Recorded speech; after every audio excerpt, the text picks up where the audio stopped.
Selamat malam, saya atas nama Yuliana Tersapalung dengan NIM 21030030077 akan mereview tugas mingguan pertama dengan tema Politik Ketertiban di Pasar Informal. 1. Latar belakang. Mengapa pimpinan swasta ini penting? Ada ratusan pasar serupa lainnya di Lagos dan hampir semua struktur dengan cara yang sama. Mereka berada di ruang yang dibatasi secara fisik, diatur oleh segelintir pedagang yang terpilih dalam pemilihan pasar populer. Masyarakat norma-norma di banyak negara berkembang sedemikian rupa sehingga para pemimpin pasar ini dianggap sebagai penghubung dengan pejabat pemerintah. Mereka sering melakukan kontrol atas akses ke toko-toko di pasar. Bahkan ketika toko-toko berada di bangunan milik pribadi. Di tempat seperti Lagos, di mana hingga 67% penduduk melaporkan bekerja di ekonomi informal, kepimpinan pasar penting, dan Lagos tidak terkecuali.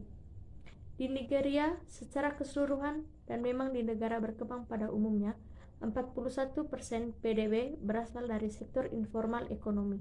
Selain itu, sifat asosiasi perdagangan tidak unik untuk Nigeria. Yang kedua, argumen.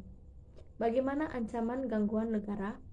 Ancaman campur tangan negara, saya usulkan, memotivasi para pemimpin kelompok yang kuat untuk berinvestasi dalam dan mempertahankan kebijakan yang akan mempromosikan perdagangan kelompok, khususnya ketika anggota kelompok tidak secara langsung bersaing satu sama lain.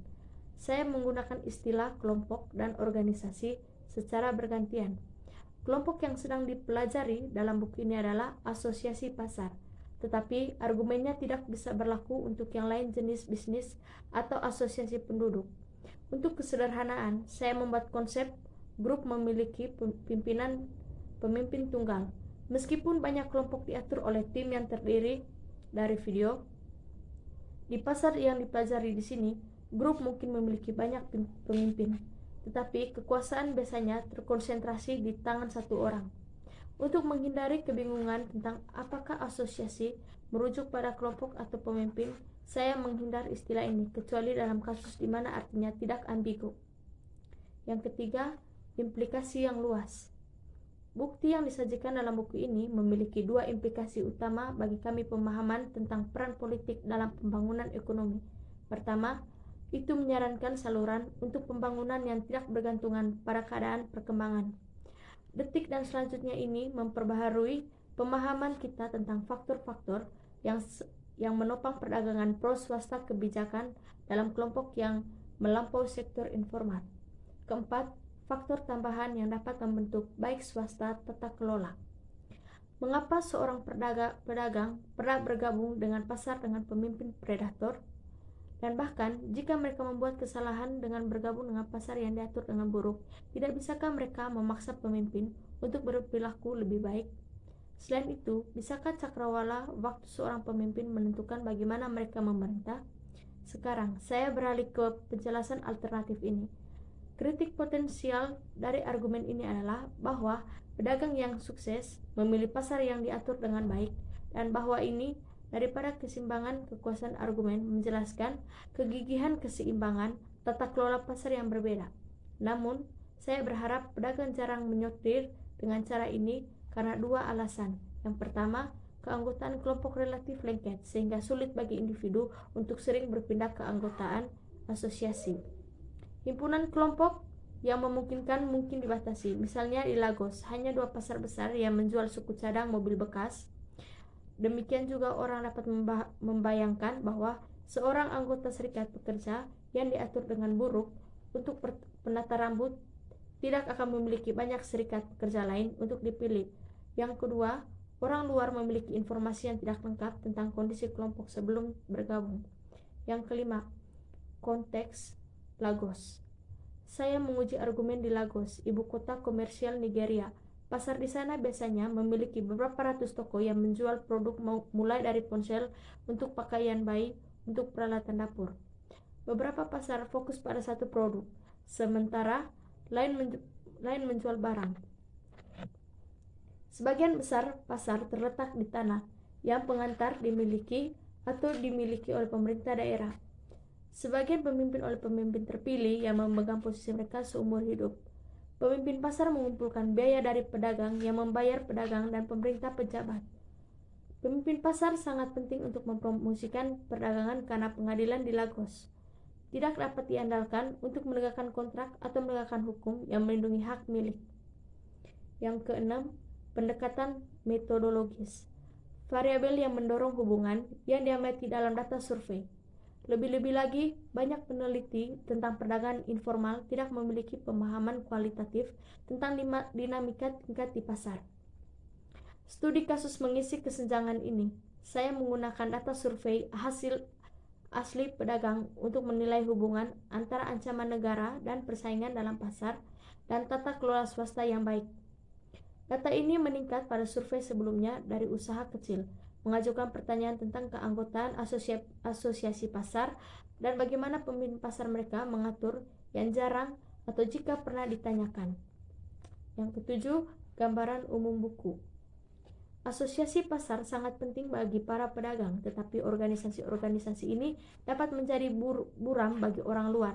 Hal ini menyebabkan persepsi yang tidak akurat tentang penggangguan pasar informal yang terorganisir. Yang ke-8, ringkasan temuan. Baik kasus maupun data survei menunjukkan bahwa ancaman pemerintah membuat pribadi kebijakan pro perdagangan lebih mungkin. Kasus-kasus tersebut menunjukkan, pertama, bahwa pengelola barang swasta nanti tidak akan selalu muncul saat dibutuhkan. Kebijakan promosi perdagangan adalah mahal bagi para pemimpin. Bahkan pemimpin pasar yang baik hati mungkin telah bersaing ITS dan tentu saja pemimpin pasar predator ada.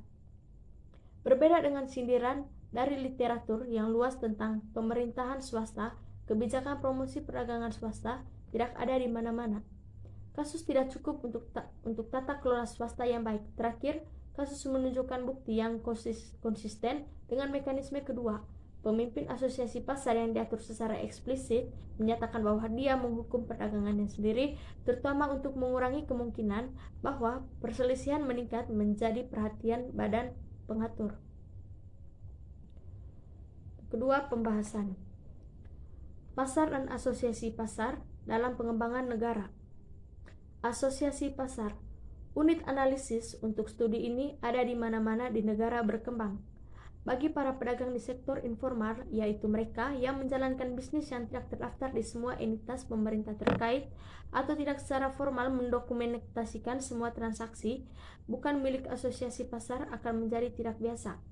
Mereka rentan terhadap pelecehan pemerintah karena mereka harus terlihat untuk menarik pelanggan. Yang kedua, sejarah politik dan pasar di Lagos. Pedagang telah diatur di Lagos sejak awal 1900-an yang membuatnya konteks yang sangat tepat untuk mempelajari variasi dalam pemerintah swasta. C. Kontinuitas historis memungkinkan saya untuk memegang organisasi pedagang yang konstan untuk menganalisis variasi dalam sifat organisasi. Yang ketiga, Asosiasi Pasar Lagos Kontemporer. Nigeria memiliki sistem pemerintahan federal dengan 36 negara bagian dan lebih dari 800 lokal pemerintah. Negara bagian Lagos yang meliputi kota Lagos adalah negara bagian pasar komersial Tri. Ini memiliki sekitar 25 juta penduduk, puluhan ribu pedagang, dan 57 pemerintah daerah. Pemerintah daerah memiliki yurisdiksi atas pasar yang terletak di publik dan swasta dan mengatur pasar dan mengizinkan pemerintah daerah untuk memungut pajak pemerintahan negara bagian Lagos yang rumit. Yang kelima, seberapa kuat pemimpin pasar dapat memberi sanksi kepada pejabat negara. Argumen saya adalah bahwa para pemimpin pasar akan memerintah dengan baik ketika mereka dapat mengancam pejabat publik, termasuk politisi, dan ketika pejabat ini pada gilirannya dapat membuat ancaman mereka sendiri. Yang keenam, bagaimana pejabat negara dapat memberi sanksi kepada pasar. Politisi lokal pada gilirannya memiliki strategi mereka sendiri untuk mengancam pasar yang didasarkan pada kewenangan konstitusional mereka untuk mengenakan pajak dan menjaga keamanan. Misalnya, mereka dapat mengancam untuk mengeluarkan semua pedagang pasar untuk merenovasi pasar. Pasar akan dihancurkan dan mungkin 2 atau 3 tahun kemudian akan dibangun kembali sebagai plaza bertingkat. Nomor 3, penutup. Bab ini menjelaskan pasar dan asosiasi pasar di negara berkembang mencoba secara umum dan kemudian di Lagos khususnya selama abad yang lalu. Saya membahas politik asosiasi pasar modern di Lagos dan bagaimana pasar dapat mengancam pejabat publik. Dan sebaliknya, diskusi tentang ambisi modernisasi Lagos menimbulkan pertanyaan mengenai lingkup argumen buku ini. Yang kedua, saran. Penelitian di bidang ilmu politik, ekonomi dan hukum dan ekonomi telah berfokus pada kelompok-kelompok di mana hukuman kolektif dan informasi berbagai tentang individu yang tidak jujur terjadi secara organik. Saya setuju seperti itu, kelompok ada. Namun pekerja ini sering menyiratkan bahwa pengaturan diri tanpa pemimpin adalah hal biasa dan itu akan muncul saat dibutuhkan. Yang saya tidak percaya menjadi kasusnya. Pengaturan mandiri organik kemungkinan besar hanya dalam jumlah yang relatif kecil kelompok dan itu pun tidak dapat disumsikan. Demikianlah tugas review ini saya buat. Sekian dan terima kasih.